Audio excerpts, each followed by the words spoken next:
ओम शांति। आज दिनांक 26 जून 2022। प्रातः मुरली अव्यक्त बाप दादा के रिवाइज कोर्स 26 अक्टूबर 1991 को बाप दादा ने हम बच्चों को जो शिक्षाएं दी उनका मनन करेंगे। बाप दादा ने अटेंशन खिंचाया। बाप दादा कहते तपस्या का प्रत्यक्ष फल खुशी। तपस्या का प्रत्यक्ष फल खुशी अर्थात खुश रहना अर्थात संपूर्ण बनना। संपूर्ण बनना अर्थात सर्व बातों में संपन्न बन जाना, सर्व प्राप्तियों से संपूर्ण हो जाना। ऐसी स्थिति जो अंदर मन भी खुश हो और आपके चेहरे, चलन, बोल, संकल्प, दृष्टि सब कुछ खुशी को दर्शा दे। आप तो खुश हों पर आपके संबंध संपर्क में भी जो आए वो भी खुश हो जाए। तो बाप दादा आज हम बच्चों को तपस्या का फल खुशी पर अटेंशन खिंचा रहे हैं। बाप दादा कहते अपने सर्व तपस्वी राज बच्चों को देख रहे हैं। तपस्वी भी हो और राज अधिकारी भी हो, इसलिए तपस्वी राज हो। तपस्या अर्थात राज्य अधिकारी बनना। जब हम तपस्या अर्थात खुद को पहचान लेना, उस पिता परमात्मा को पहचान लेना, खुद स्वराज्य अधिकारी बनकर अपनी कर्मेंद्रियों पर, अपनी ज्ञानेंद्रियों पर राज करना, तभी राज्य अधिकारी बन सकेंगे। अर्थात जो स्वराज्य अधिकारी है वही भविष्य का राज्य अधिकारी अर्थात राजा बनेगा। तपस्या राजा बनाती है, तो सभी राजा बने हो ना। तपस्या का बल क्या फल देता है? बाबा पूछते तपस्या का फल क्या बल देता है? तपस्या का बल क्या फल देता है? अधीन से अधिकारी अर्थात राजा बना देता है। इसलिए गायन भी है कि तपस्या से राज्य भाग्य प्राप्त होता है। तो भाग्य कितना श्रेष्ठ! ऐसा भाग्य सारे कल्प में किसी को भी प्राप्त नहीं हो सकता। क्यों?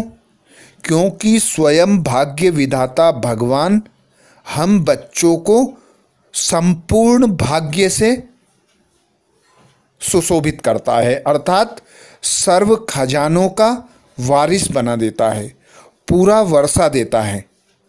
तो भाग्य विधाता भगवान ने स्वयं हम बच्चों को वर्षा के लायक समझा, अपना बनाया, तो हम अधीन से अधिकारी बन गए। अब तक हम अधीन थे। दुख, अशांति, काम, क्रोध, लोभ, मोह, अहंकार, संबंध के जिम्मेवारी में, कर्म के बंधन में। तो ऐसी अधीनता से बाबा ने आकर हम बच्चों को मुक्त बना दिया कि तुम बच्चे एक आत्मा हो, तुम्हारा यह अंतिम जन्म है, तुम अब वानप्रस्थ अवस्था में हो, अब तुम्हें वापस घर जाना है। तो जैसे न्यारे और प्यारे आए थे वैसे न्यारे प्यारे बनकर जाना है। तो सदा यही अपने भाग्य के उमंग उत्साह में रहना कि बाबा ने मुझे अपना बनाया और मैंने भी बाबा को अपना बनाया। इसको ही तपस्या कहा जाता है। इसी तपस्या बल से भाग्य विधाता को हमने अपना बनाया। भाग्य विधाता बाप भी कहते हैं मैं तेरा। तो कितना श्रेष्ठ भाग्य हो गया। भाग्य के साथ साथ स्वराज्य अभी मिला है, अर्थात बाबा आया, हमें श्रेष्ठ भाग्य प्रदान किया, श्रेष्ठ ब्राह्मण जन्म प्रदान किया, जिससे हमें श्रेष्ठ भाग्य मिला। हम स्वराज्य अधिकारी बन गए। स्वराज्य अधिकार प्राप्त करना ही विश्व का राज्य अधिकारी बनना है। इसीलिए बाबा कहते तुम तपस्वी राज हो। तो बाबा भी ऐसे स्वराज्य अधिकारी, भविष्य राज्य अधिकारी बच्चों को देख खुश होते हैं। बाबा कहते जब भक्ति में थे तब कहते थे मैं गुलाम तेरा। तो बाबा जब आया, बाबा ने हमें अपनी गोदी में बिठाया तो हम गुलाम के बजाय राजा बन गए। तो राजा बनना श्रेष्ठ भाग्य हुआ ना। तो बाबा कहते गुलाम से मुक्त हो गए, गुलाम थे माया के, देह के संबंध के, कर्म के बंधन के गुलाम थे, अब राजा बन गए, न्यारे और प्यारे बन गए, हल्के फरिश्ता बन गए, क्योंकि बाप दादा को सदा साथ रखते हो। सर्वशक्तिमान जब साथ है तो फिर सफलता स्वतः है।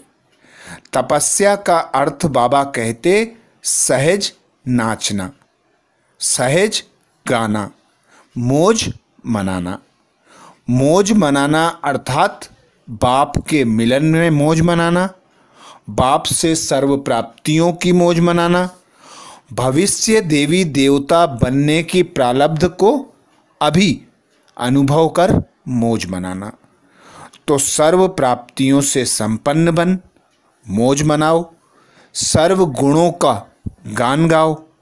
बाबा कहते तुम बच्चे सहज नाचते गाते हो या मेहनत लगती है, क्योंकि बाप ने तो अपने सर्व खजानों का मालिक बना दिया।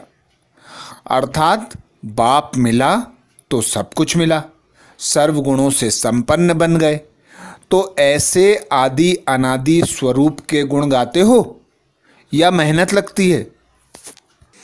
इस खुशी में नाचते हो या बार बार रुकते हो, सोचते हो? तो ऐसी तपस्या से संपन्न संपूर्ण बच्चे खुशी में नाचते और बाप के और अपने आदि अनादि स्वरूप के गुणों का गान गाते हैं। क्योंकि ब्राह्मण जन्म मिला अर्थात खुश रहना, हर्षित मुख रहना, हल्के होकर रहना, यही ब्राह्मण जीवन का गायन है। क्योंकि सर्व प्राप्तियों से संपन्न हो, बाप करावन हार को साथी सहयोगी बनाकर ट्रस्टी होकर सामने बैठते हो, कर्म करते हो भल निमित्त होकर, पर ट्रस्टी होकर। करावनहार बाप है तो आपको क्या बोझ है?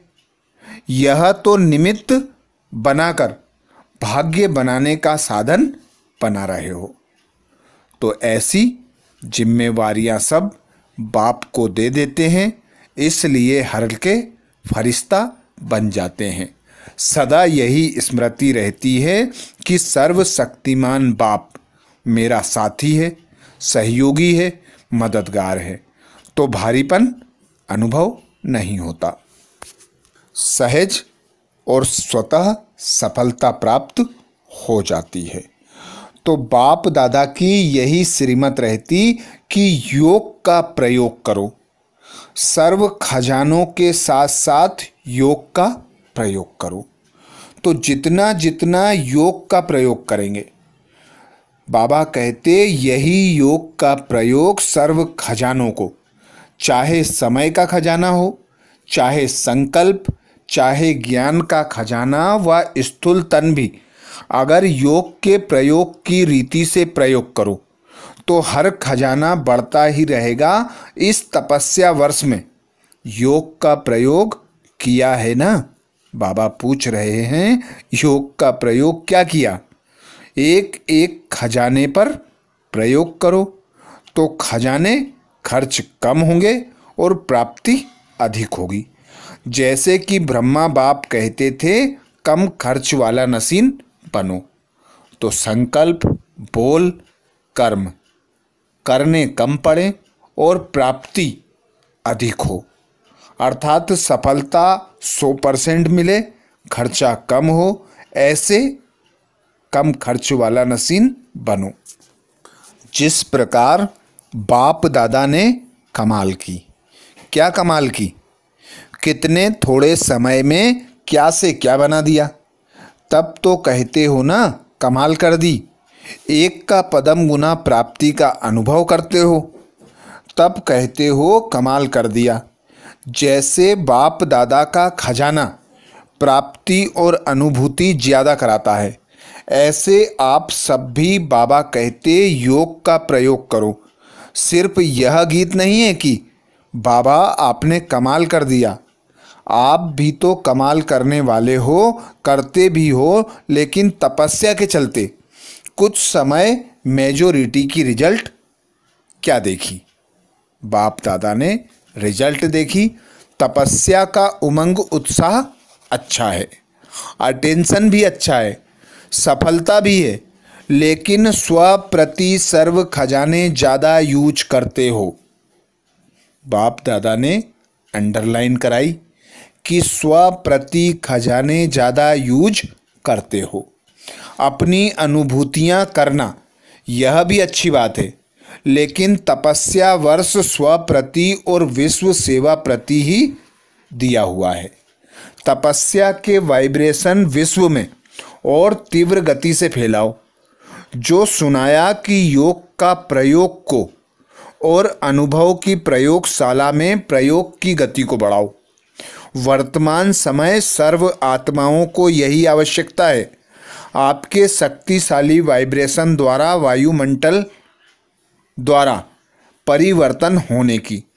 इसलिए प्रयोग को बढ़ाओ, अर्थात जो भी खजाना बाप दादा का यूज करते हो, कर्म योगी बनकर करो, सहज योगी बनकर करो, स्नेही योगी बनकर करो, पर बाप के साथ सहयोग सब कुछ अनुभव करो। तो बाप दादा कहते सहयोगी बच्चे बहुत हैं, यह सहयोग ही योग में बदल जाएगा। एक है स्नेही सहयोगी, दूसरे हैं सहयोगी योगी, और तीसरे हैं निरंतर योगी प्रयोगी। अभी अपने से पूछो मैं कौन सा हूँ? लेकिन बाप दादा को तो तीनों ही प्रकार के बच्चों से प्यार है। कई बच्चों के वाइब्रेशन बाप दादा के पास पहुँचे, भिन्न भिन्न प्रकार के वाइब्रेशन हैं। जानते हो कौन सी बात बाप दादा के पास पहुँची है? इशारे से समझने वाले हो ना। इस तपस्या वर्ष जो कुछ हो रहा है, इसका कारण क्या? बड़े बड़े प्रोजेक्ट कर रहे हो, इसका कारण क्या? कोई समझते हैं कि यह तपस्या का फल है, कोई समझते हैं यह तपस्या वर्ष क्यों। दोनों वाइब्रेशन आते हैं, लेकिन यह समय की तीव्र गति और तपस्या के वाइब्रेशन से आवश्यकता का पूर्ण होना, यह तपस्या के बल का फल है। फल तो खाना पड़ेगा ना। यह ड्रामा दिखाता है कि तपस्या सर्व आवश्यकताओं को समय पर सहज ही पूर्ण कर सकती है। समझा? क्वेश्चन नहीं उठ सकता कि क्या क्यों हो रहा है। तपस्या अर्थात सहज सफलता की अनुभूति। बाप दादा कहते आगे चलकर असंभव कैसे सहज संभव होता है, यह अनुभव ज़्यादा से ज़्यादा करते रहेंगे। विघ्नों का आना भी ड्रामा में नूंद है। आदि से अंत तक विघ्न आना ही ड्रामा में नूंद है। जिस प्रकार देखते हो फुटबॉल के खेल में खिलाड़ी बॉल आती है तो ठोकर लगाता है, और ठोकर लगाने में मज़ा आता है। तो तुम बच्चों पर भी विघ्न आते रहेंगे। माया से युद्ध है, युद्ध चलती रहेगी, पर तुम बच्चों को मज़ा आना चाहिए। खेल समझकर खेलना है, नथिंग न्यू समझकर खेलना है, तो खेल में मज़ा आएगा। ट्रस्टी होकर खेलते जाओ, क्योंकि जब तक समस्याएं आएंगी, पेपर आएंगे, वही तुम्हें संपूर्ण संपन्न बनाएंगी। यही ब्राह्मण कुल की रीति और रस्म है। बाप दादा कहते इस ग्रुप को बहुत चांस मिलते हैं, किसी भी कार्य के निमित्त बनना, किसी भी प्रकार की विधि से निमित्त बनना, अर्थात चांस लेने वाले चांसलर बनना। तो बाप दादा कहते दुनिया वालों के पास बहुत धन है, संपत्ति है, पर सभी के पास सिंपैथी की आवश्यकता है। चाहे गरीब है चाहे धनवान है, पर उनके पास सिंपैथी नहीं है। सिंपैथी की शक्ति सबसे बड़ी शक्ति है। यह संपत्ति तुम ब्राह्मण बच्चों के पास है, तुम हो ईश्वरीय संतान, तो ईश्वरीय परिवार के नाते से सिंपैथी का प्रयोग करो। सब पर रहमदिल बनो, सब पर दया करो। दाता पिता की संतान बनकर कुछ ना कुछ हर आत्मा को देते जाओ। जैसे जैसे समय की नज़दीकता आती जाती है, वैसे वैसे सिंपैथी की अत्यधिक आवश्यकता पड़ेगी। तो रूहानी सिंपैथी तन मन और धन की भी पूर्ति कर सकती है। इसके द्वारा सर्व आत्माओं को शुभ भावना शुभ कामना के वाइब्रेशन फैलाओ। अच्छा, बाप दादा ने हम बच्चों को वरदान दिया। वरदान में बाप दादा कहते अपने चलन और चेहरे द्वारा भाग्य की लकीर दिखाने वाले श्रेष्ठ भाग्यवान भव। अपने चलन और चेहरे द्वारा भाग्य की लकीर दिखाने वाले श्रेष्ठ भाग्यवान भव। डिटेल में बाबा कहते आप ब्राह्मण बच्चों को डायरेक्ट अनादि पिता और आदि पिता द्वारा यह अलौकिक जन्म प्राप्त हुआ है। जिसका जन्म ही भाग्य विधाता द्वारा हुआ हो, वह कितना भाग्यवान हुआ। अपने इस श्रेष्ठ भाग्य को सदा स्मृति में रखते हुए हर्षित रहो। हर्षित रहो मतलब उमंग उत्साह में नाचो गाओ, मौज मनाओ। पिता से मिलन की मौज मनाओ, सर्व प्राप्तियों की मौज मनाओ, श्रेष्ठ युग की मौज मनाओ, आने वाले भविष्य की मौज मनाओ। तो यह मौज मनाने वाले श्रेष्ठ ब्राह्मण बच्चे ही हैं, जिन्हें स्वयं भगवान आकर श्रेष्ठ भाग्य प्रदान करता है, अपने वर्षे का अधिकारी बनाता है। वर्षा अर्थात संपूर्ण भाग्य प्राप्त कराना।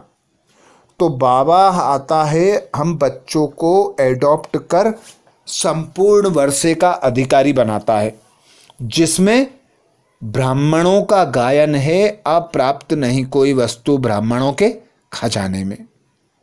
तो जब इच्छा मात्रम अविद्या है तो हर्षित हैं, और हर्षित हैं अर्थात श्रेष्ठ भाग्य की प्राप्ति है, संपूर्ण और संपन्न है। तो ऐसे श्रेष्ठ बच्चे हम ब्राह्मण बच्चे हैं, जिन्हें प्रजापिता ब्रह्मा और परम पिता परमात्मा निराकार से मिलन मनाने का, पिता परमात्मा से ब्रह्मा बाबा से सर्व खजानों की प्राप्ति करने का अभी ही समय मिलता है। इस श्रेष्ठ संगम युग पर ही भाग्य प्राप्त होता है। तो यही श्रेष्ठ भाग्य है। इसी खुशी में बाबा कहते झूमते रहो, नाचते रहो, गाते रहो।